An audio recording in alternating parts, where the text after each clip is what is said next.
Hello, hello. Welcome. It is again so good to see you. I haven't seen some of you in a while. Some of you are brand new to me, and I really appreciate that. Oops, I don't know where that screen just went. Huh. Okay, fair enough. At any rate, we are going to turn on my camera. And if you would like to have your cameras turned on so I can see your smiling faces, that would be lovely too. If you are a little camera shy, I totally get it.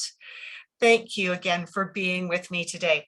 And we've got people joining us on Instagram. I just need to pop into Facebook so I can watch that platform as well. And we've got people joining us there as well as live on the webinar. So hello, and I hope you're having a really good day. Are you? I hope you are. Thanks for being with me today. I know there's probably a million other things that you could be doing right now. So it means a lot to me that you've chosen to spend this little while with me. I really appreciate that. It's important as we embark on this study of new concepts that we remember that iridology has been evolving for over 200 years. Actually, it's way older than that, but in the modern scheme of things, we give it about 200 years. It's undergone massive changes. There's ongoing research, and some of us have chosen to stay totally abreast of that research, wanting to be up to date and willing to adapt the new information. Some people, however, like to cling on to the old, and that's not the best way to help us move things forward. And so today we're going to talk about the old information and the new information. Those of you who have already done my course have this information already, so this will be a good refresher for you. Those of you who are new to me, this may be just all brand new for you. So this is really good for you. The old information is still out there. There's a lot of people working in the old paradigm, teaching old information, and it's really misleading. It reflects a lack of understanding, and it certainly shows us that the people who are teaching it haven't kept up. They're not staying up with the research. They're clinging on to old stuff that's not useful. So our little tutorial today is all about helping you get current, and just so glad to have you with us today. In the unlicensed holistic world, we avoid diagnosing. Okay, when we have that holistic training, nutrition, iridology, when we have the training of herbology, all those kinds of things, we are usually not licensed medical practitioners, and so we are not allowed to diagnose. We also want to avoid diagnosing because chances are if we give a disease a name, if we give a process a name, and we treat according to the process, according to that name, if we were wrong, then our treatment protocols may be incorrect as well.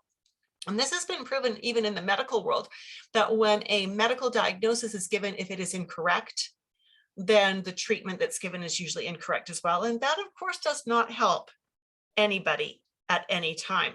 So as we go through the content today, you will notice that iridology has often been touted as being very diagnostic, but the new approach, the constitutional approach, is about understanding where the body's underlying predispositions are and how those predispositions influence what the person is experiencing for health issues.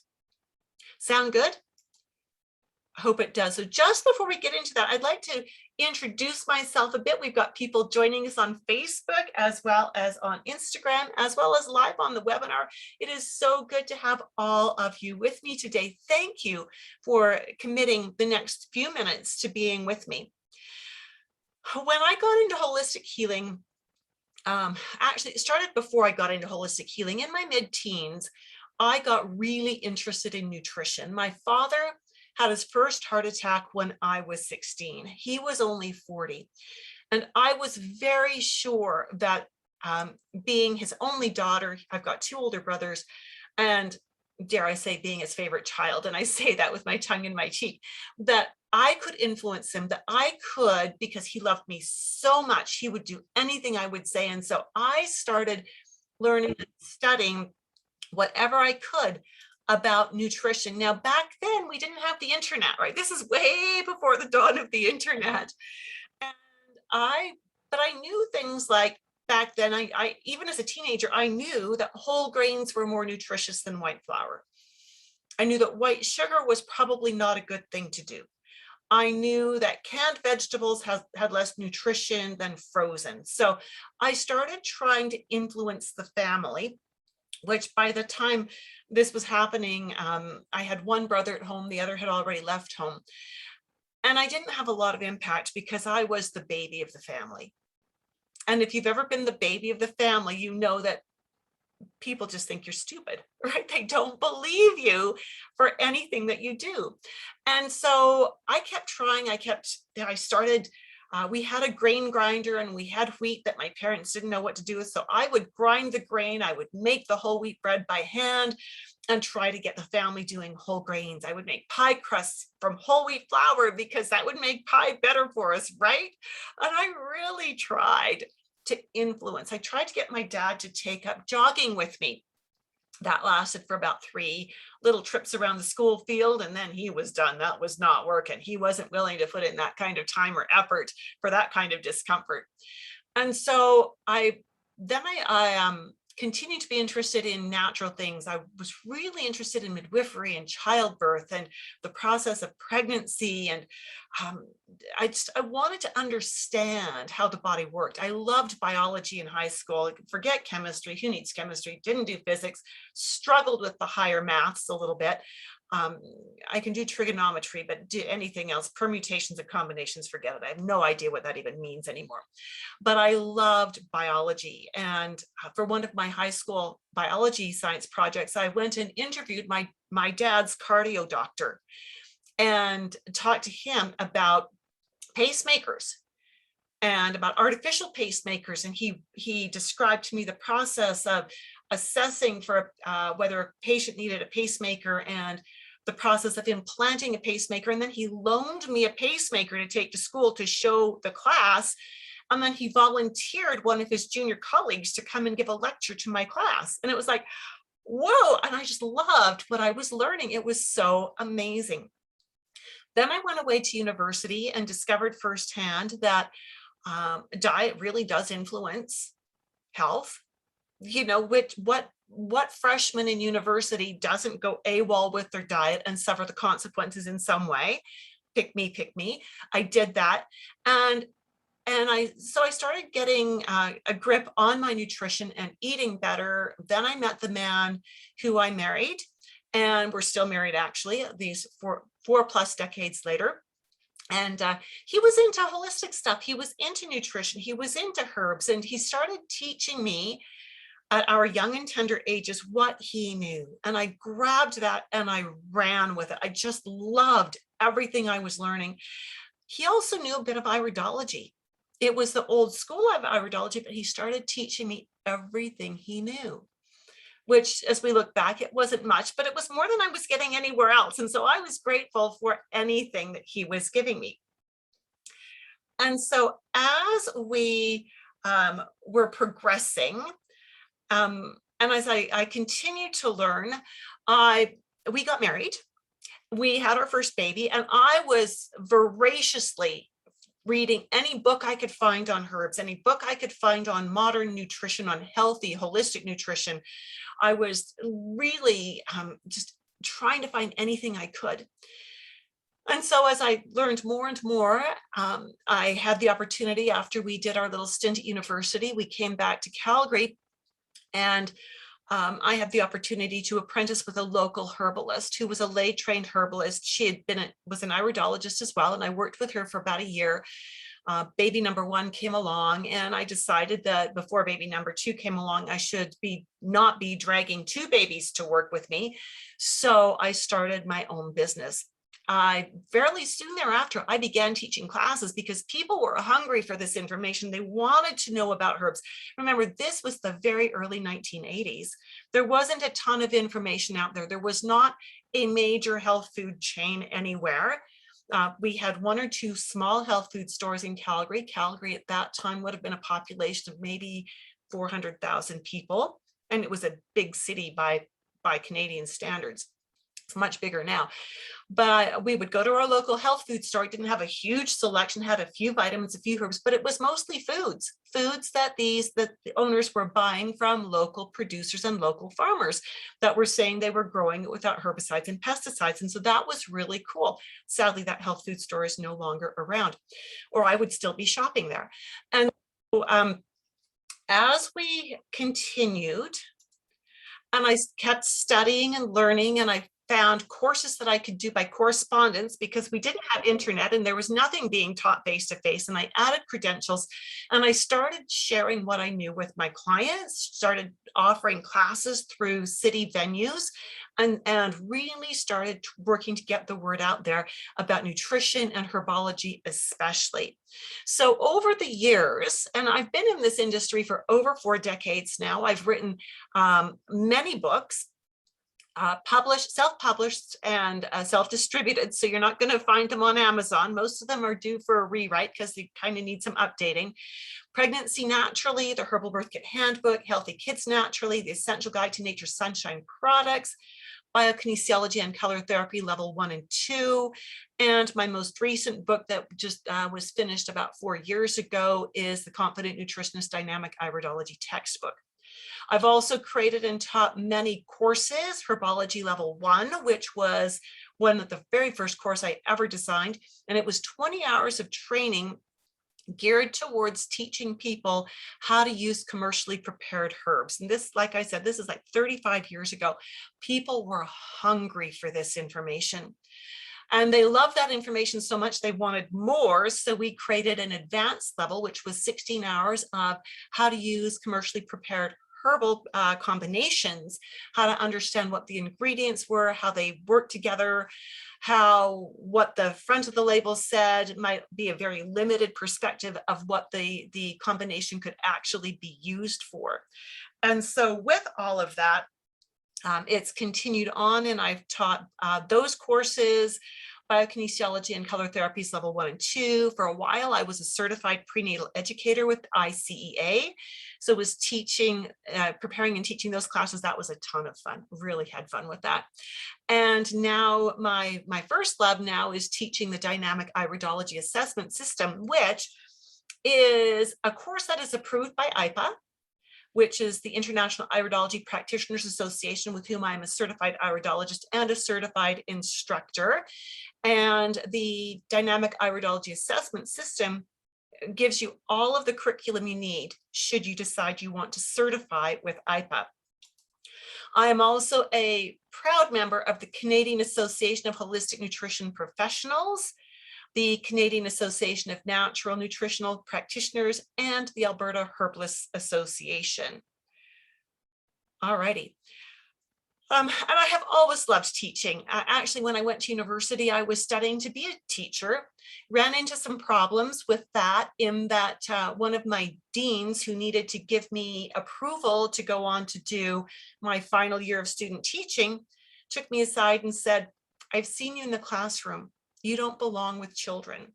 We're not letting you do your student teaching." And I went, "What?"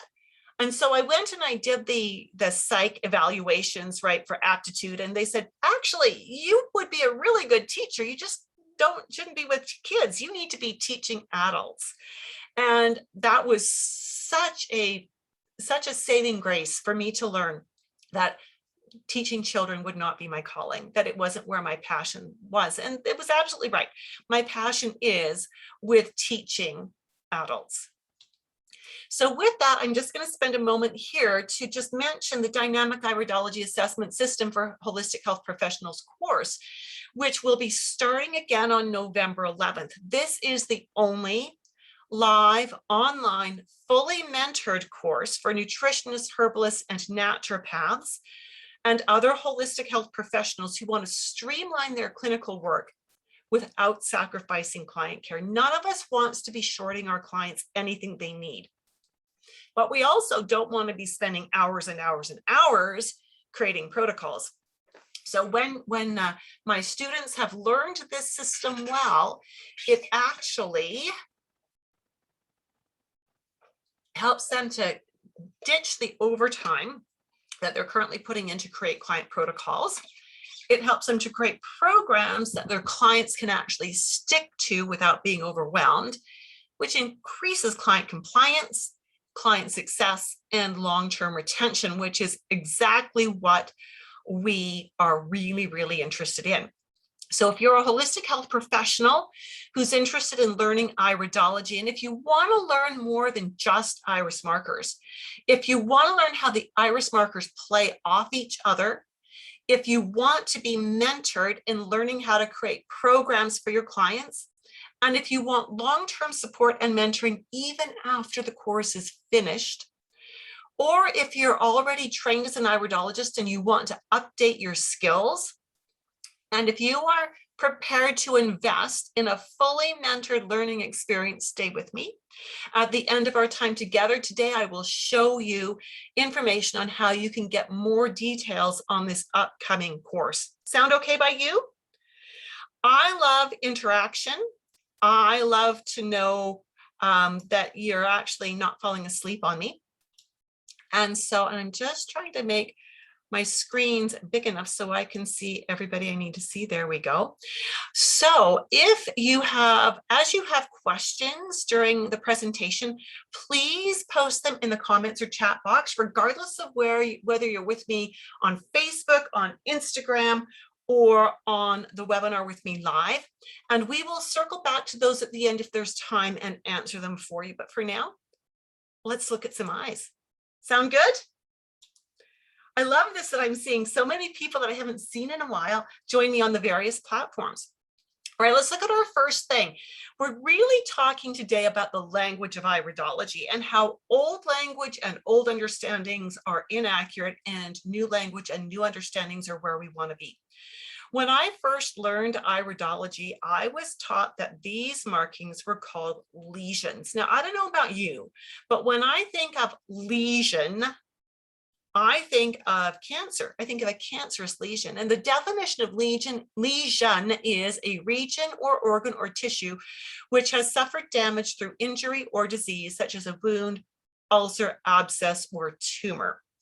Now, the up-to-date understanding is that this doesn't change because of an injury. So, and if you've been with me on other webinars, we've done them where I've shown you x-rays and scars from surgeries that I've had from breaking my arm twice in 1 year. And we didn't see any changes in the iris whatsoever. Okay, so we know that a lacuna, the word lacuna simply means an unfilled space or gap. Now, a lacuna brings our attention to a reaction field, which usually correlates to an organ in the iris, but it does not tell us what is inherently wrong there, because a lacuna is an inherent marking. It's passed down from the last 3 or 4 generations. So when we see a lacuna, we need to have a conversation with the client to understand the family history and the personal history, to see if there is a health condition that's being passed down, and to understand if our client is experiencing anything like that right now. When we have many lacunae, like we do in this iris, each one of these is not necessarily important.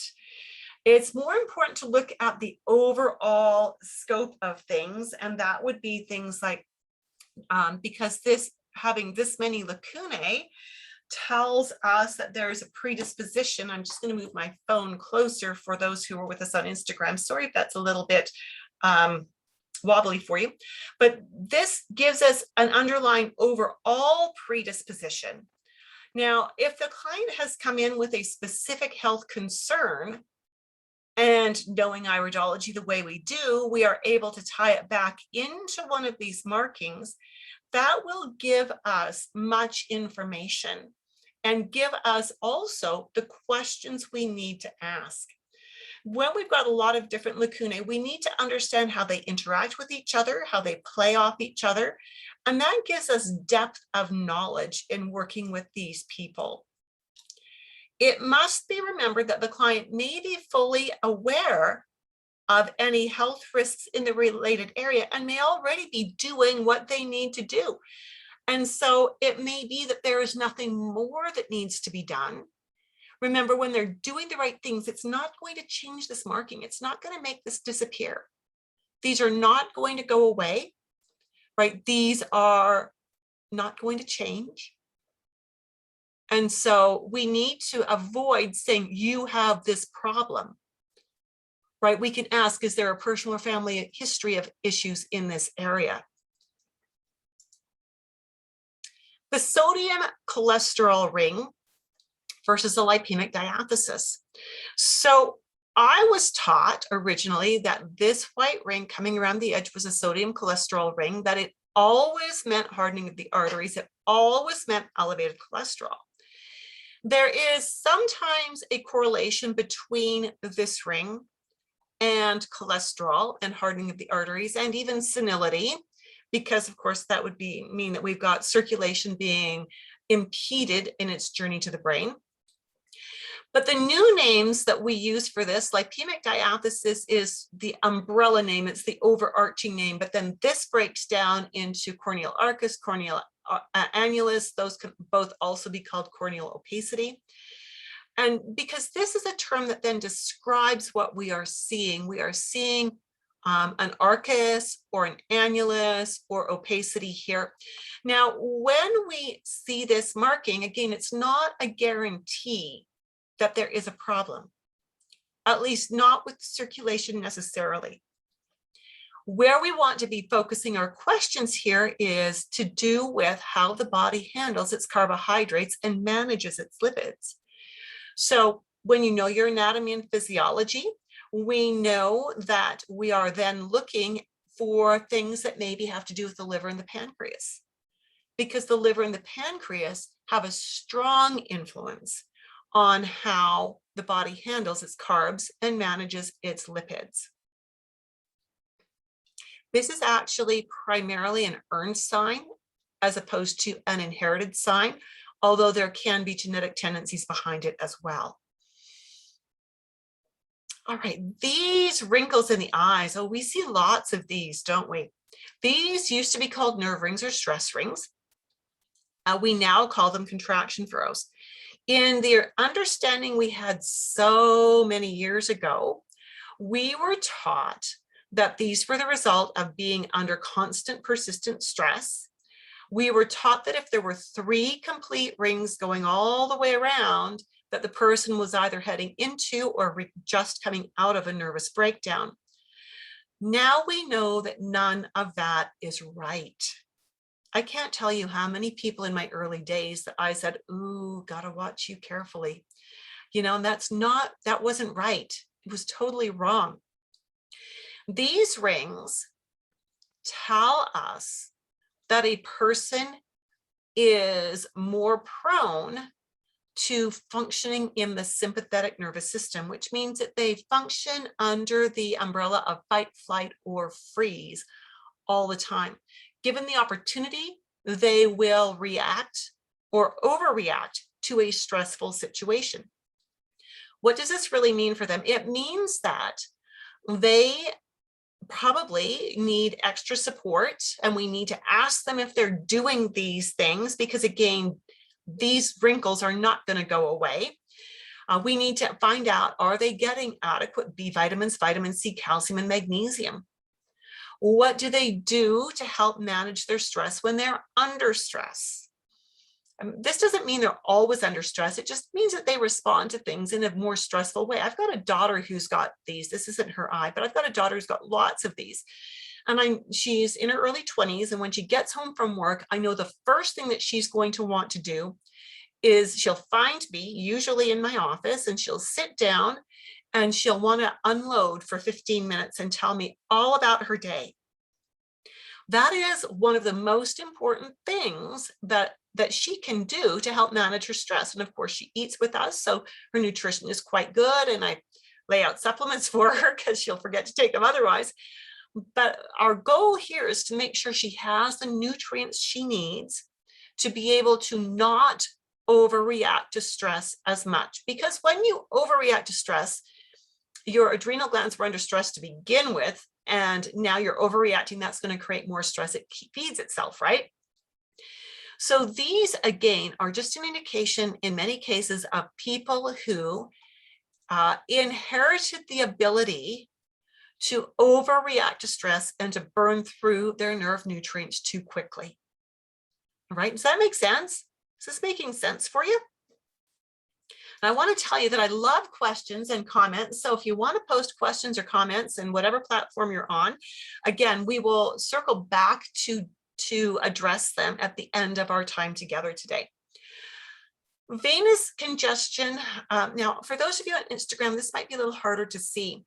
Hanging off the edge of the iris, there is a little bit of a bluish purplish haze, just a little bit. Okay. And we are getting comments from Instagram saying that it's making sense. This is so good, so good.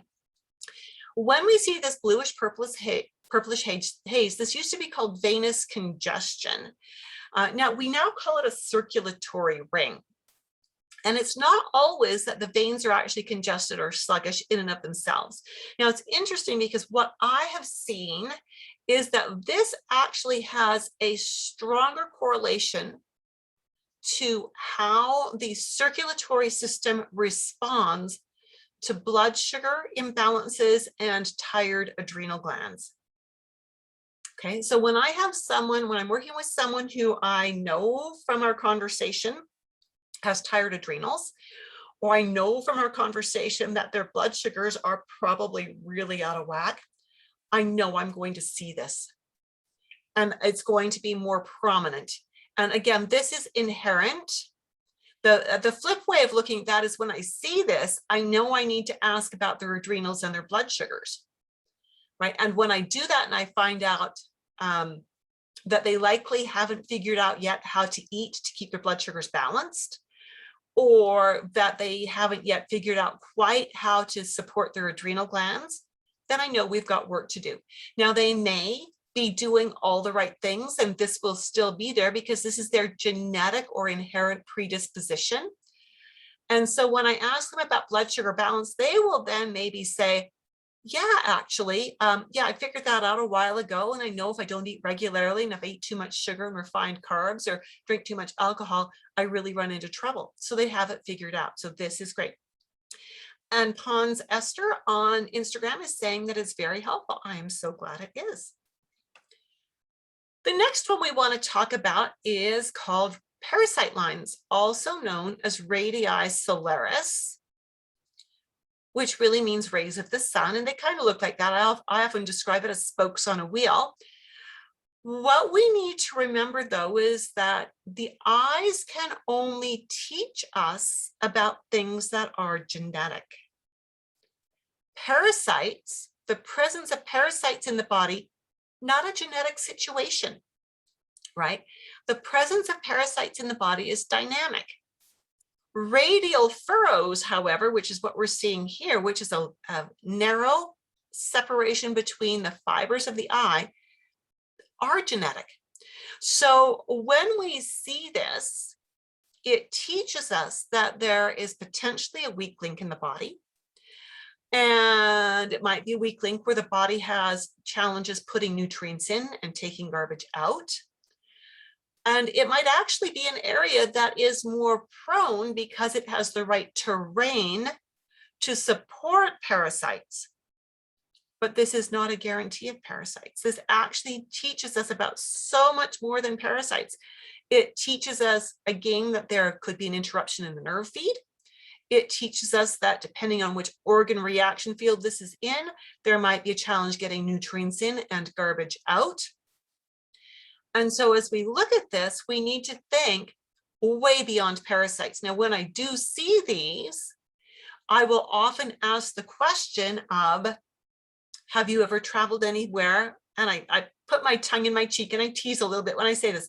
Have you ever traveled anywhere warm and wonderful where people typically run risks of parasites? Have you ever gone hiking in the mountains and just drunk water out of a mountain stream without purifying it? And have you ever had animals, pets, or been on a farm where the chance of there being parasites in the animals was significant? All right. And so that is, those are questions that I will ask because, again, this can increase the risk of them developing parasites, but it is not a guarantee. And Cheryl is asking, can you have parasites without having those lines? Absolutely, you sure can. You absolutely can. In fact, the boys in my family went on an overnight scout trip many years ago. And they all came home with symptoms of Giardia lamblia, which we affectionately call beaver fever, and yet none of them have radial furrows, right? And this increases the risk, but it's not the only risk. They were drinking unfiltered water out of a mountain stream, right? There you go. Drug spots and sorrow. Oh my goodness, how often have I heard people talk about these kinds of markings and even this overall pigmentation as you're full of garbage, you're very toxic, you need a cleanse, your liver, blah, blah, blah, blah, blah. Okay, so we now know that that is all inaccurate information. We know that all of the pigment that is in the eye is inherent, that the person who owns this eye actually did nothing to put these pigments in the eye. North Americans are cleanse happy. Would you agree with me on that? Would you agree with me that North Americans are cleanse happy? It's like they wear this big badge of honor that says, I'm on a cleanse, or I've just done a detox. Like we're supposed to give them a pat on the back for living a life that allowed them to build up that much garbage. Like, sorry, no, you're not getting the pat on the back from me. Makes more sense to do the preventive work all the time. Cheryl is saying half of them like to eat trash. This is true. This is true.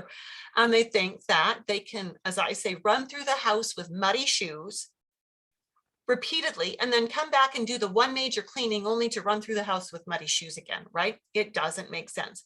So how much smarter would it be to just make the necessary lifestyle changes to not put trash in the body and to never have to do a cleanse again?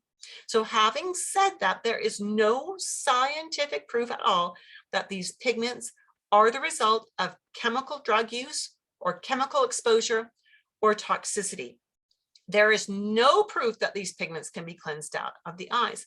However, we do know that these pigments can appear over time as an indication that there was a genetically set switch, if you will, that has been turned on or flipped on because of how the person was living their life. Now, when they flip that switch off, they clean up their diet, they do the right herbs and supplements, it's not going to take these away. In all of my decades and all of the thousands of iris photos I've taken, and I try to take photos of my clients annually, I've only ever seen pigments develop. I've never seen them go away. Okay, so that's a really important thing for us to note. And so, so this is a really important thing to remember, is that we don't put these in necessarily on our own. They are inherent. The color tells us which organ is out of balance, and its placement in the eye tells us which organ is likely to struggle from the first one being out of balance. So we've got an organ of origin and an organ of impact. Does that make sense? If it does, let me know in the comments box. We have also, and Cheryl's saying, yes, it makes sense. Thank you, Cheryl. I appreciate that feedback. When we look at the inner edge of the iris right in here, can you see that there's this gray edge in here? Tried to pick a slide that had a really prominent one, and that one is pretty prominent. This used to be called an absorption ring. We now just refer to this as the inner pupillary border. Now, for some people, this inner pupillary border will just be the same color as the rest of this inner portion of the iris. For some people, this inner pupillary border will be gray, and then we can just add that that little descriptor to it, that it's a gray inner pupillary border. Now, when we call this the inner pupillary border or the IPB, that is actually the correct ophthalmological name for this area, right? That isn't the actual scientific name. This area correlates to the stomach lining. And when we see that this area is gray, and again, this will be inherently gray. It's not that the person did anything to make this gray. This is inherently gray. This is what was passed down to them through the generations. It tells us that the stomach lining likely is inherently insufficient, that it is predisposed to not being able to secrete digestive juices at the stomach level as well as we would like it to. Now, having said that, it's important to remember that this person may have figured out long ago that they need to eat certain ways. They may have figured out that eating a lot of red meat doesn't agree with them. Or if they're eating red meat, they have to have marinated it for 24 hours with lots of lemon juice or vinegar or things like that, and herbs and things, so that they can actually digest it, so that they're supporting the digestive process by pre-digesting the protein, right? And so we always, when we see these things, we need to correlate what we see first off to the symptoms the client is concerned about. And then if this doesn't correlate to anything they're concerned about up front, we need to use what we know about anatomy and physiology to decide, could stomach lining not working efficiently have an impact on the client's symptoms? And if it could, then we need to ask questions about digestion. Because if you ask your client questions about stomach lining, they're not going to have the foggiest notion what you're talking about, right? But if you ask, do you burp? Are you farty? Are there certain foods that really don't sit straight that you've learned just upset your stomach? That will give you the information you need. Rheumatic eye versus febrile eye. So this is what we used to call a rheumatic eye. It's typically this is only seen in blue eyes, and it's a very, very white appearance to the iris of the eye. And it's not necessarily, it can be that there's a lot of white clouding, but it really is more that the white fibers are thickened, and it's like they're all getting stuck together. So when we call it a rheumatic eye, does that make you think of like rheumatoid arthritis or rheumatic fever? Well, we now call this a febrile eye because what we understand is these people have a history of fevering, particularly as children. Often the fever was their first line of defense, and it's not a bad first line of defense. But when we understand that this person is a febrile constitution, it then helps us to understand which other organs are likely going to need to be supported. Certainly the immune system, certainly the overall acid levels in the body. There's many different ways many different things that would likely need support here. And as we look at that, we again need to ask them questions. These people do tend to be a little more mucousy in general. And they need to learn what foods they can eat without triggering a mucus reaction, so which foods they can eat and digest well. And they also may need to learn about supplements that will help them to digest better, because the mucus is the end result. It's the symptom, it's not the cause. So we need to track back and figure out the cause. A weak constitution versus the connective tissue subtype. Okay, let's just pretend for a moment that you are sitting in an iridologist's office, and the iridologist has just looked at your eyes and has kind of sat back for a moment and said, you've got a really weak constitution. What did that just do to your day? Right now, you may have already known that, but it's like when you're tired and someone comes and says, man, you look tired today. It doesn't give you more energy, does it? So when we need to take a step back and look at this and realize that this loose structure that we see in the eyes,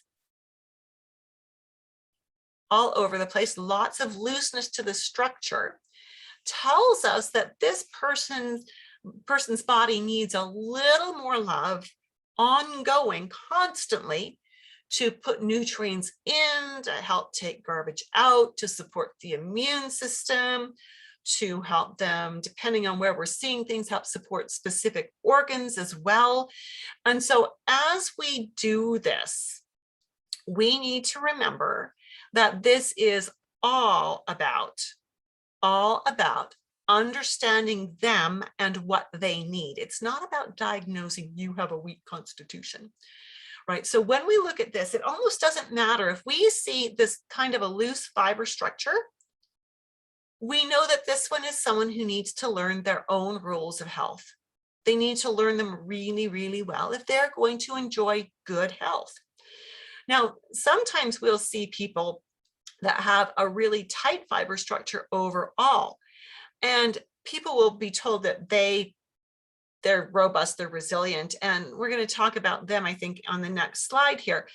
But just keep in mind that with this connective tissue subtype, they are likely going to need to have optimal nutrition. No, not likely.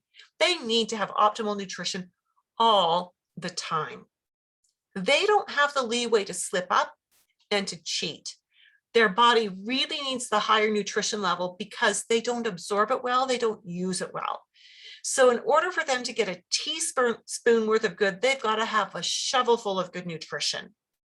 Does that make sense? Now, the flip side of that is the strong constitution. So if you're sitting across from an iridologist and that iridologist says, you've got a strong constitution, that might give you a false sense of security, like you're invincible, like you can do anything you want because your body's going to deal with it.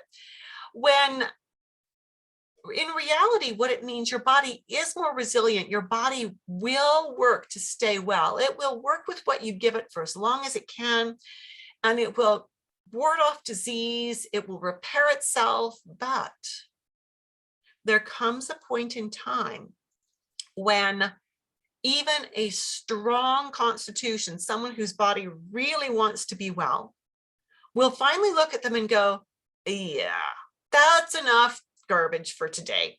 I'm going to start sending you signals that you're not treating me very well. Usually this happens somewhere after the age of 40.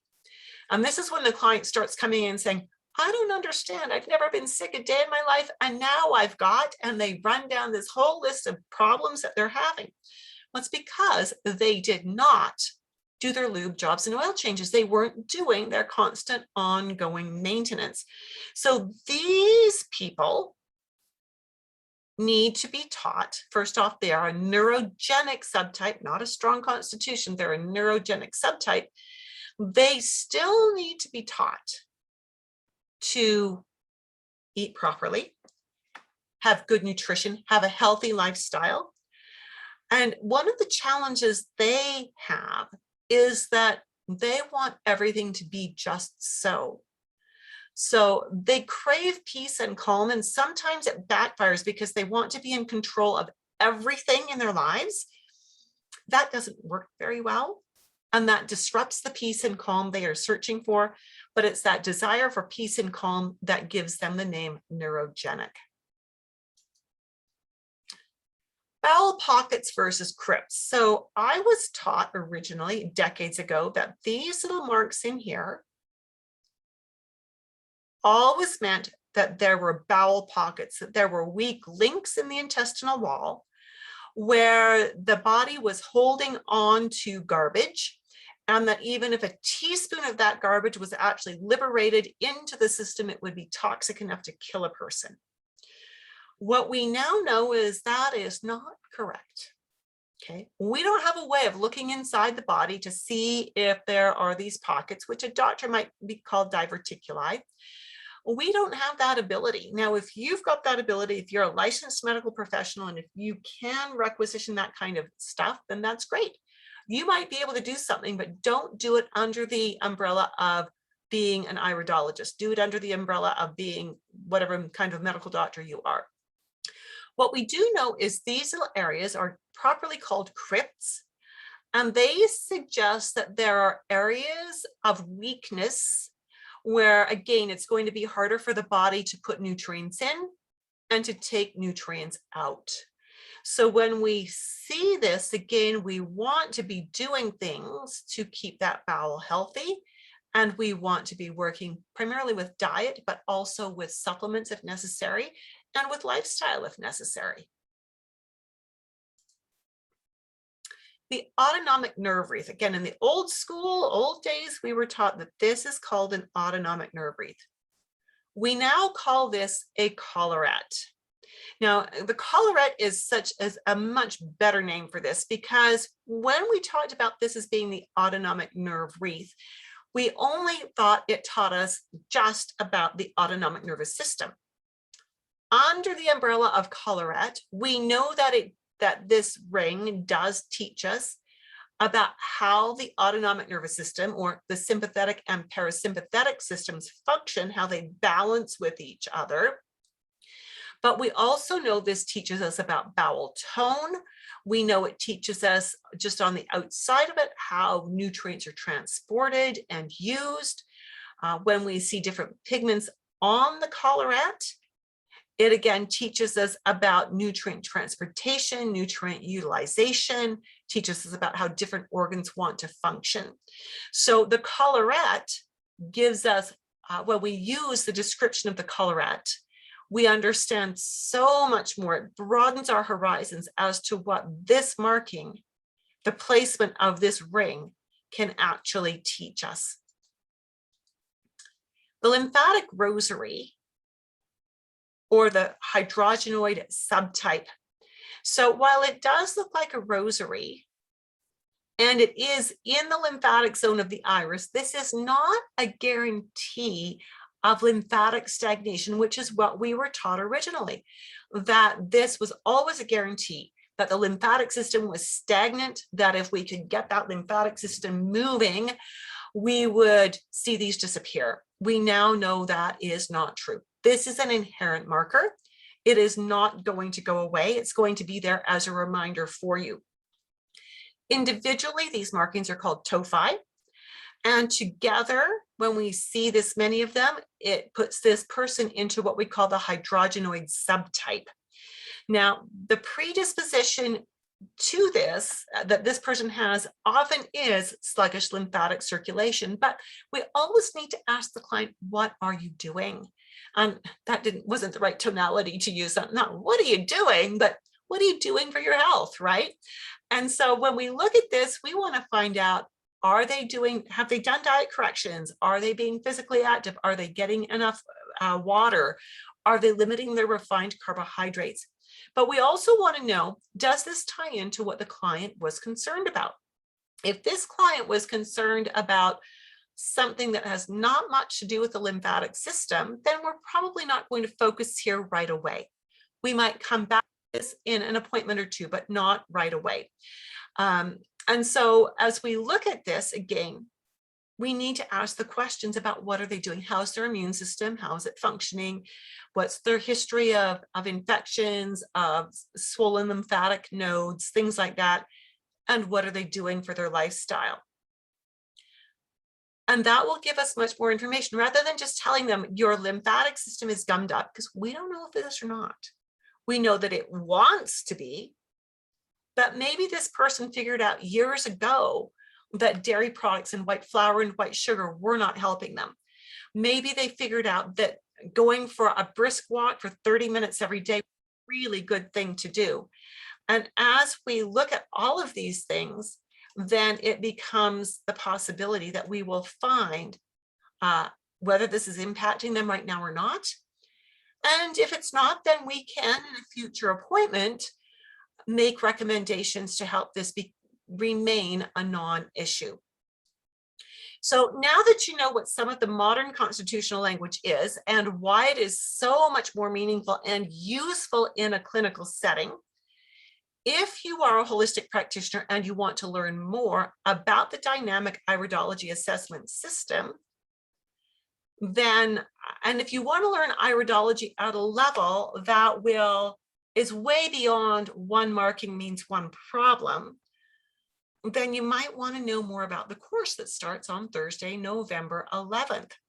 Because in the scope of this course, I teach you not just the markings, not just how they work with one another, but we incorporate nutrition, we incorporate herbs, we incorporate how to use this in your practice, how to use iridology to help you ask the right questions, and how to use iridology to help you create the right protocol for your clients. If this is something that is of interest to you, and if you're a holistic practitioner and you want to know more about this course, I encourage you to book a little conversation with me. This is not a high pressure sales call. I hate high pressure sales calls. This is just a call to talk, to see if this program could be a good fit for you right now, or maybe at some point in the future.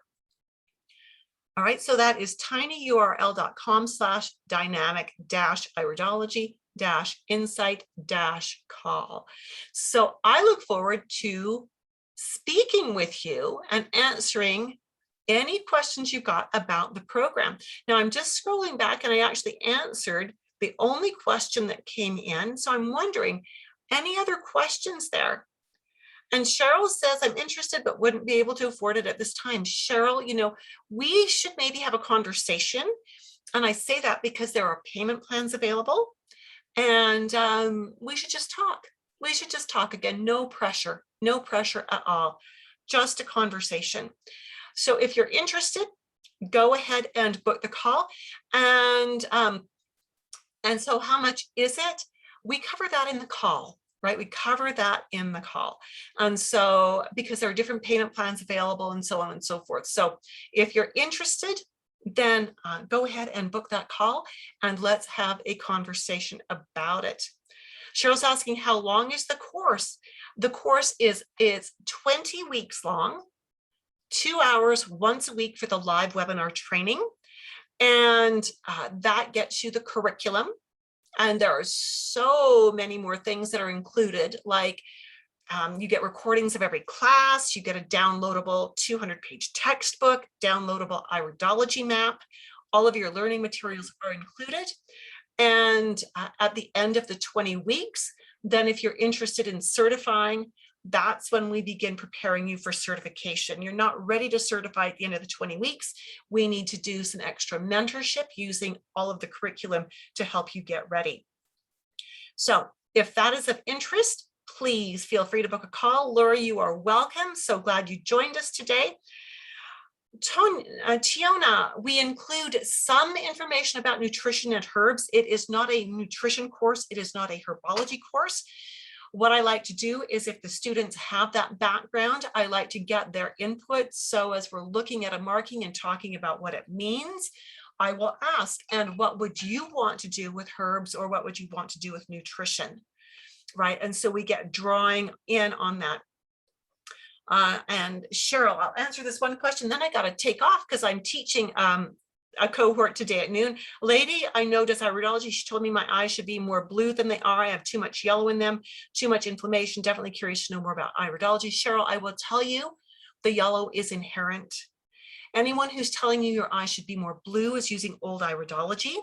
The yellow is inherent. The yellow gives us information about your genetic makeup, and that gives us information about how you could be supporting your body through nutrition and herbs and lifestyle, but do not expect your eyes to change color by doing a herbal or nutrition protocol.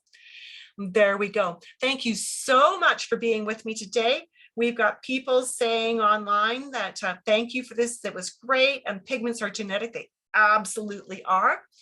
Again, thank you so much for being with me. That was so good to have you. And I will look forward to seeing you again in the future. And I look forward to chatting with some of you on phone calls. Bye for now.